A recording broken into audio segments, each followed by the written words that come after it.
10th standard Tamil first midterm டெஸ்ட்டுக்கு important questions தான் நம்ம பார்க்க போகிறோம். அதாவது ஃபஸ்ட் மிட்டம் டெஸ்ட்டுக்கு இயல் 1 இயல் 2 தான் வரப்போகுது. அதில் செய்யுள்ள அன்னை மொழியே தமிழ் விடுதூது, உரைநடையில் தமிழ் சொல்வளம், துணைப்பாடம் உரைநடையின் அணிநலன்கள், இலக்கணத்தில் எழுத்து சொல் நால்வகை சொற்கள். இயல் 2ல் செய்யுள்ள இயற்கை வேளாண்மை, இரட்டை காப்பியங்கள், உரைநடையில் கேட்கிறதா என் குரல், துணைப்பாடம் புயலிலே ஒரு தோணி, இலக்கணம் தொகைநிலை தொடர்கள் தொகாநிலை தொடர்கள். இதுதான் சிலபஸ்ஸு. முதல்ல நாம் முதல் இயலுக்குரிய இம்பார்ட்டன்ட் கொஸ்டின் பார்த்துருவோம். பாருங்கள், இதுதான் சரியான விடையை தேர்ந்தெடுத்ததுக்கு. இதில் இம்பார்ட்டன்ட் கொஸ்டின் நான் ஆன்சர் சொல்ல போகிறது இல்லை, உங்களுக்கு இம்பார்ட்டன்ட் கொஸ்டின் மட்டும் சொல்ல போகிறேன். எந்தமிழ்னா என்பதை பிரித்தெழுதுக.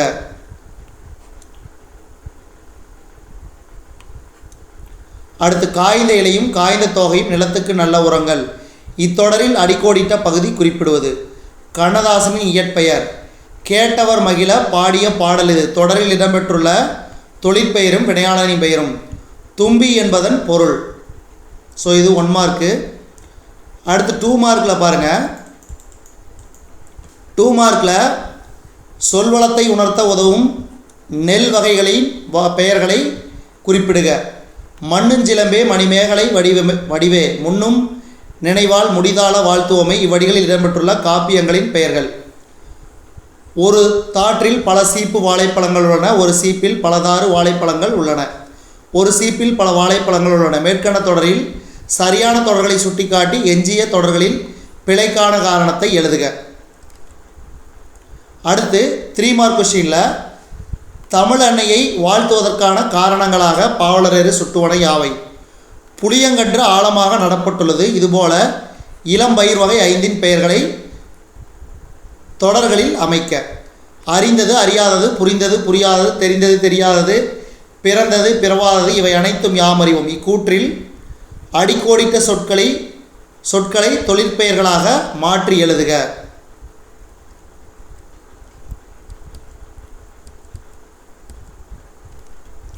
அடுத்து 4 மார்க் பார்த்தீங்கன்னா, மாநில அளவில் நடைபெற்ற கலை திருவிழா போட்டியில் பங்கேற்று கலையரசன் பட்டம் பெற்ற தோழனை வாழ்த்தி மடல் எழுதுக. அதே மாதிரி 6 மார்க் கொஸ்டின் பாருங்கள். புயலிலே ஒரு தோணி கதையில் இடம்பெற்றுள்ள வர்ணனைகளும் அடுக்கு தொடர்களும் ஒளிக்குறிப்பு சொற்களும் புயலில் தோணி படும்பாட்டை எவ்வாறு விவரிக்கின்றன? இதுதான் முதல் பாடத்திற்குரிய இம்பார்ட்டன்ட் கொஸ்டின். அடுத்து இயல் 2க்கு இம்பார்ட்டன்ட் கொஸ்டின் பார்த்துருவோம்.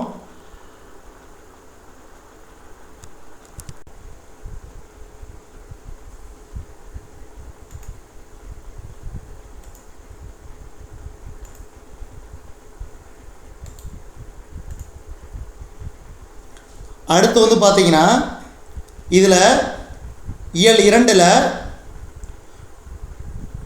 பாப்பத்தை என்று கனிச்சாறு குறிப்பிடும் நூல். கண்ணன் வந்தான் என்பது எவ்வகை மொழி? வேர்க்கடலை, மிளகாய் விதை, மாங்கொட்டை ஆகியவற்றை குறிக்கும் பயிர் வகை. தென்னன் மகளே, இவ்வடியில் தென்னன் என்று கனிச்சாறு குறிப்பிடுவன எது? காலக்கணிதம் கவிதையில் இடம்பெற்ற தொடர். அதே மாதிரி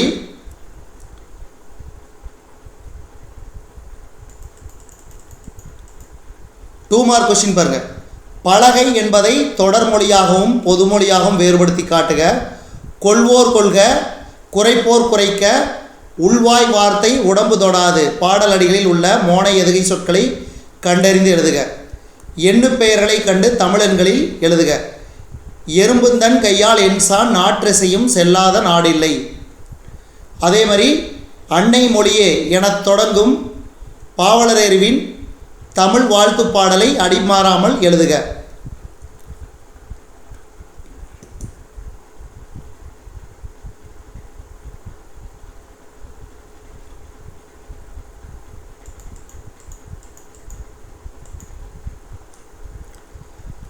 அதே மாதிரி பாருங்கள். வினைமுற்றை வினையாளனின் பெயராக மாற்றி தொடர்களை இணைத்து எழுதுக.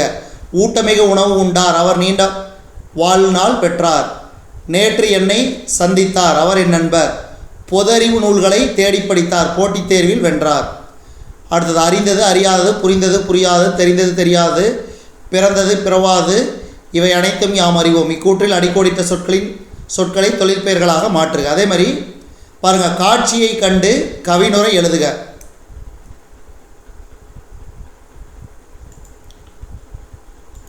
அதே மாதிரி நாட்டு வளமும் சொல்வளமும் தொடர்புடையது என்பதை பாவாணர் வழி நின்று விளக்குக.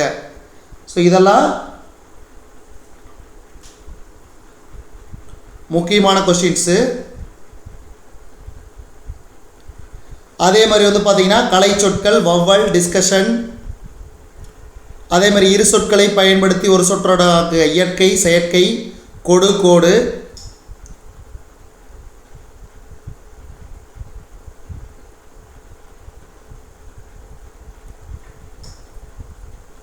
நாட்டு வளமும் சொல்வளமும் தொடர்புடையது என்பதை பாவாணர் நின்று விளக்குக. அதேமாதிரி நூலக வசதி வேண்டி பொது நூலகத்துறை இயக்குனர் அவர்களுக்கு கடிதம் எழுதுக. ஸோ இந்த மாதிரியான கேள்விகள் தான் கேட்குறாங்க. அதனால் நல்லபடியாக படிங்க. இந்த இம்பார்ட்டன்ட் கொஸ்டினை நல்லபடியாக படிச்சுட்டு போய் எழுதுங்க. நன்றி.